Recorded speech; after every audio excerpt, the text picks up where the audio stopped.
तो इन स्ट्रक्चर्स पर नोटिस चस्पा करे गए और खुद से ही अपना अतिक्रमण 3 दिन के अंदर हटाने के निर्देश दिए गए। 3 दिन के अंदर अतिक्रमण न हटाए जाने की दशा में या तो अपने अभिलेख प्रस्तुत करेंगे जिससे स्वामित्व सिद्ध हो सके, या तो हटाएंगे, अदरवाइज नगर निगम द्वारा हटा दिया जाएगा। ये बिल्कुल क्लियर इंस्ट्रक्शंस संबंधितों को 30 तारीख को दे दिए गए थे। उसके बाद 4 तारीख की तिथि निर्धारित करी गई, जिसमें 3 तारीख को काफी ज्यादा मात्रा में जो प्रतिनिधि गण हैं, जो भी हितधारक लोग हैं, आसपास के क्षेत्रों के रहने वाले लोग हैं, वो संभ्रांत लोग नगर निगम के सभागार में आए और हमारी टीम के साथ चर्चा करी। उन्होंने काफी सारे विधिक बिंदु रखे, उन्होंने अपने प्रत्यावेदन दिए और हमसे ये मांग करी कि हमें उच्च न्यायालय में, माननीय उच्च न्यायालय में जाने का एक अवसर दिया जाए। माननीय उच्च न्यायालय का जो भी निर्णय होगा हमको स्वीकार होगा। उसके बावजूद जब हमने समय नहीं दिया, क्योंकि हम ऑलरेडी समय दे चुके थे, तो हमारी जो रात को फ्लैग मार्च की कार्रवाई हुई, फोर्सेस वहां पहुंची अगले दिन के डिमोलिशन ड्राइव के लिए, तो उनके द्वारा कुछ डॉक्यूमेंट्स प्रस्तुत करे गए, जिसमें एक 2007 का एक ऑर्डर था। 2007 में माननीय उच्च न्यायालय के द्वारा जिलाधिकारी नैनीताल को एक ऑर्डर किए गए थे किसी प्रार्थना पत्र के डिस्पोजल के लिए पर्टिकुलर परिसंपत्ति के संबंध में। उसका जब हम लोगों को वो कागज रिसीव हुआ, तो उस कागज की, उस आदेश की सैंक्टिटी को सुरक्षित रखते हुए, उसका सम्मान करते हुए हमारे द्वारा अपने कार्यालय से उसकी पत्रावली ट्रेस कराई गई और ये वेरीफाई किया गया कि इसका डिस्पोजल क्या 2007 से लेकर 2024 तक किया गया या नहीं किया गया।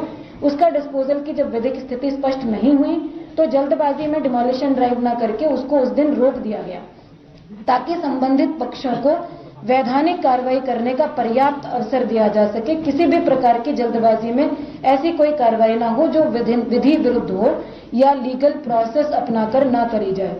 ये हमने एक्टिविटी को रोका गया। मदरसा जिसको कहा जा रहा है, उस भवन को सील कर दिया गया।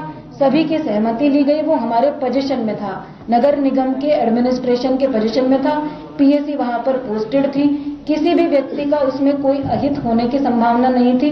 कोई उसके अंदर रह नहीं रहा था, कोई बेघर नहीं हो रहा था, किसी का घर, आवास स्थान उसमें इन्वॉल्व नहीं था। That was a structure which was illegal.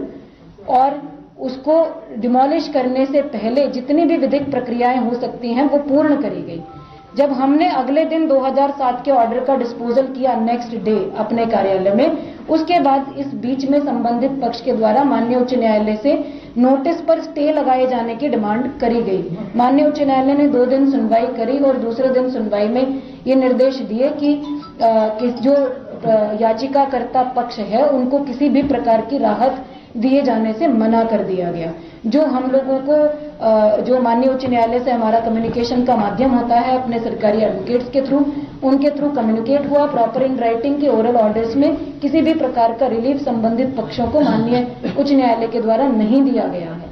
तो ये मूवमेंट हम लोगों ने, क्योंकि हमारी प्रिपरेशन तो 3 दिन पहले ही कंप्लीट हो गई थी डिमोलिशन ड्राइव की, हमारी टीमें 3 दिन पहले से डिमोलिशन ड्राइव के लिए तैयार थी, तो हमने डिमोलिशन ड्राइव शुरू करने का निर्णय लिया।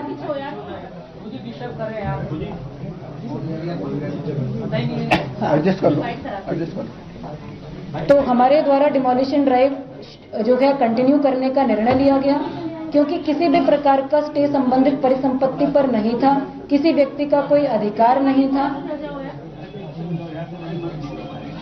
सामान्य रूप से एक विधिक प्रक्रिया अतिक्रमण हटाए जाने की अलग अलग क्षेत्रों में चल रही है, तो इस क्षेत्र में भी करी गई। इसको हमारी टीमें मूव हुई, हमारे रिसोर्सेज मूव हुए, किसी को कोई नुकसान नहीं पहुंचाया गया, किसी को प्रोवोक नहीं किया गया, किसी को जो है उकसाने की कोशिश नहीं करी गई, किसी भी प्रकार की कोई ऐसी एक्टिविटी करने की कोशिश नहीं करी गई जिससे कि जन संपत्ति की हानि हमारी टीमों के माध्यम से या प्रशासन या पुलिस के माध्यम से हो। पीसफुली डिमोलिशन ड्राइव शुरू हुआ।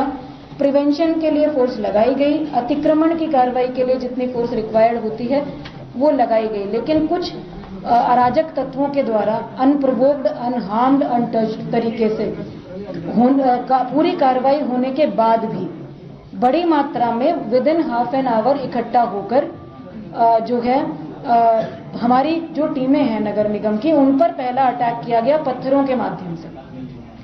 पत्थर बरसाने शुरू करे गए चारों तरफ, जो छतें हैं उनके माध्यम से। मैंने आपको 30 तारीख की फुटेज दिखाई, किसी छत पर कोई पत्थर नहीं था। तो जिस दौरान ये सारी विधिक प्रक्रिया चल रही थी, जब हम सुनवाई कर रहे थे, माननीय उच्च न्यायालय सुनवाई कर रहा था, तो छतों पर पत्थर उस दौरान इकट्ठे करे गए। इसका मतलब इट वाज प्लान्ड कि जिस दिन भी डिमोलिशन ड्राइव होगी, हम उस दिन इस तरह से फोर्सेस को अटैक करेंगे, इस तरह से डिमोरलाइज करने की कोशिश करेंगे स्टेट मशीनरी को। तो पत्थरों का अटैक हुआ जब हमारी टीम पीछे नहीं हटी, हमने डिमोलिशन ड्राइव को जारी रखा, हमारे ऑफिसर्स ने।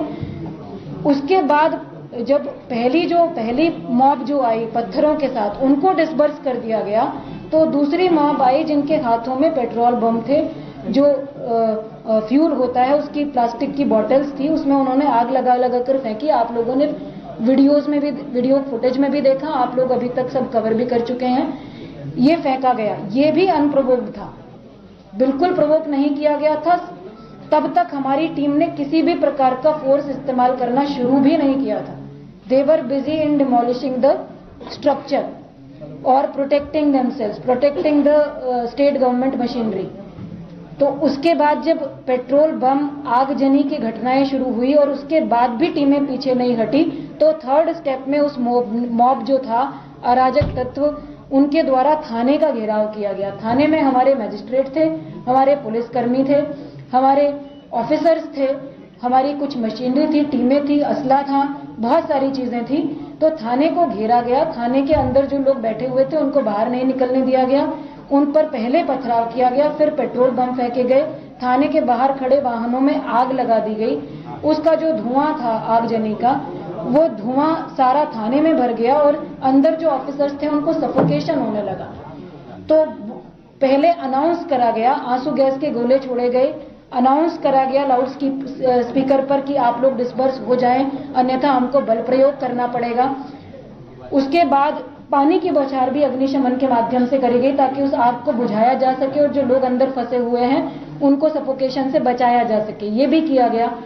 उसके बाद भी जब वो मॉब डिस्पर्स नहीं हुआ, तो कुछ जगह से ये सूचना आई कि जो रिवॉल्वर